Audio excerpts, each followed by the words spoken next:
Throughout history, some crimes have captured the world's attention, but few criminal organizations have left as bizarre, chilling, and even absurd a legacy as Japan's yakuza. From ritualistic finger amputations to Pokemon card thefts, their story is one of both fear and fascination.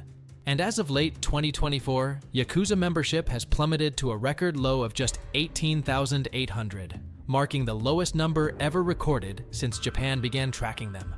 Once a powerful criminal empire now, they're struggling to even open a bank account. So let's start the video.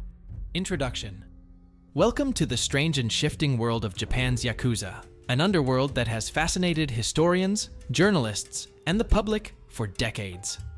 Known for their elaborate tattoos, rigid codes of honor, and sometimes bizarre rituals, the yakuza once controlled massive criminal empires, influencing everything from real estate to politics. But today, as their numbers dwindle and their influence fades, they serve as a bizarre reflection of how organized crime adapts or fails to in the modern world. For over a century, Japan's yakuza were seen as untouchable. They operated openly, often maintaining offices with visible signage. But as Japan tightened laws and society rejected their presence, the challenge emerged. How do these syndicates survive in a world that has systematically dismantled their way of life? And what happens to a criminal organization when their recruitment dries up? Their rituals become liabilities, and even their crimes start to look desperate? Exploration development. The numbers behind the decline.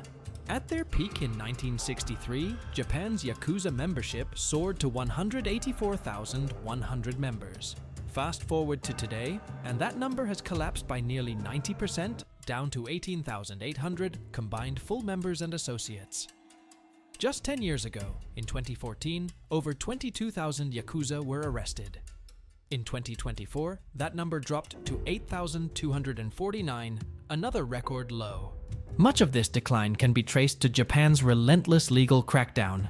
Between 2009 and 2011, all 47 prefectures introduced exclusion ordinances, effectively turning yakuza into legal ghosts. No bank accounts, no rental agreements, no phone contracts, not even beer distribution rights.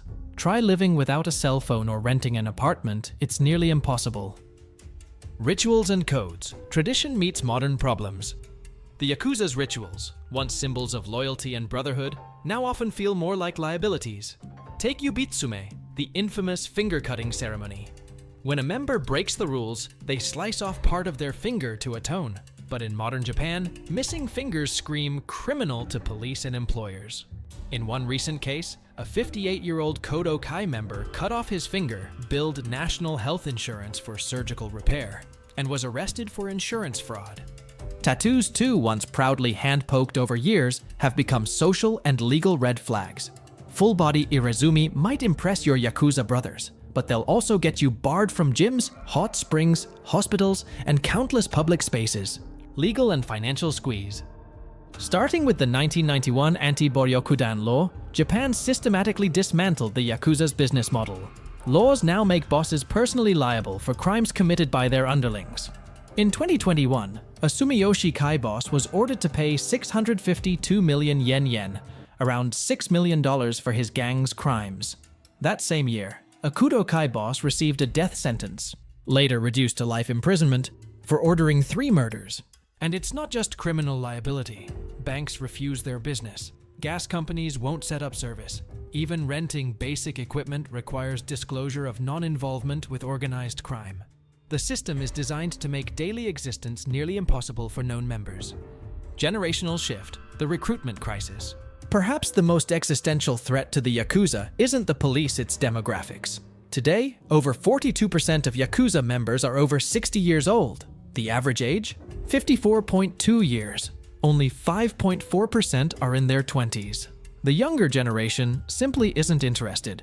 One former yakuza member described the shift perfectly. For my generation, we dreamed of cars, women, respect. Young people today dislike being tied down. Why risk prison when you can earn a stable income in tech or service industries? Add to that the lifelong stigma. If you're a yakuza, you'll likely be denied legitimate work, housing, and even basic healthcare. Tokuryu, the rise of the digital underworld. As the traditional yakuza structure crumbles, a new form of organized crime is emerging: tokuryu. These loose, leaderless groups operate without the strict codes and rituals of the old syndicates. There's no oyabun kobun loyalty structure, no sake ceremonies, just chat groups and promises of quick cash. In 2024, over 10,000 arrests were tied to tokuryu groups involved in fraud, theft, and scams, causing nearly 200 billion yen, $1 billion, in losses. Much of this centers around Yami Baito, dark job ads recruiting desperate youth for high-risk criminal gigs, from phone scams to home invasions.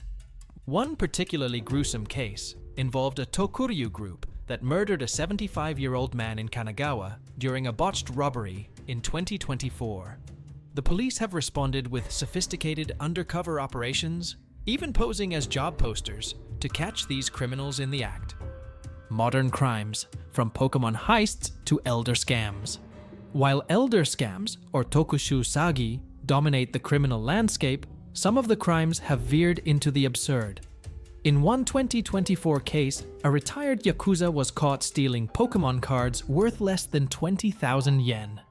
Drug trafficking continues, particularly with methamphetamines controlled by groups like the Dojinkai, but the highly fractured nature of the yakuza today means these operations are increasingly chaotic and uncoordinated. Meanwhile, crimes like stock market extortion, sokaya, prostitution, and human trafficking still exist, but they're far riskier as legal surveillance tightens. Climax key moment: the peace treaty that no one saw coming. Perhaps the most surreal moment came in April 2025, when leaders of the notorious Yamaguchi-gumi, Japan's largest syndicate, sent a formal peace letter to Hyogo police, pledging to end turf wars. This marked the conclusion of a bloody internal conflict between 5 factions that had raged since 2015, leading to over 150 violent incidents, including grenade attacks and public shootings. Under growing legal pressure that prohibited even casual gatherings of 5 or more members, the gang leaders chose surrender over extinction. The very concept of a yakuza truce mediated by law enforcement would have been unthinkable just 2 decades ago. International expansion, the global footprint of organized crime. Though weakened at home, yakuza operations have extended globally for decades. In places like Hawaii, Australia, and Southeast Asia, they've been linked to drug trafficking, sex tourism, and even cyber scams targeting American seniors. Today, many of these operations have gone fully digital. Data breaches, phishing schemes, and darknet blackmail rings. Japanese authorities now work closely with Interpol and foreign agencies to track these increasingly borderless crimes. Cultural shift from icons to internet memes. Once glamorized in Japanese cinema as tragic anti-heroes, yakuza members today are more likely to be mocked online than feared. TikTok is filled with clips of elderly ex-members apologizing at press conferences or being denied entry to public baths.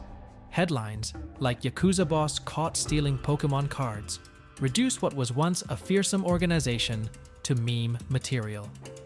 Even the Yamaguchi-gumi's peace offering to police has been the subject of endless internet jokes, with commentators comparing it to kids swearing to behave in front of a disappointed teacher. Conclusion, summary. The decline of Japan's yakuza is one of the most fascinating and, frankly, bizarre stories in the history of organized crime. From fearsome finger choppers to fumbling Pokemon card thieves, their journey reflects how deeply legal, social, and technological changes can reshape even the most deeply entrenched criminal empires. But while traditional syndicates fade, the rise of digital crime networks means that organized crime isn't going away. It's just evolving into something far harder to catch. Call to action. Which part of Japan's yakuza story fascinated you the most? Was it the brutal rituals, the desperate crimes, or the surreal peace treaties? Let me know in the comments below, and don't forget to check out our next video where we dive into the top 5 most bizarre mafia failures in history. Smash that like button, hit subscribe, and ring that bell so you never miss another jaw-dropping video.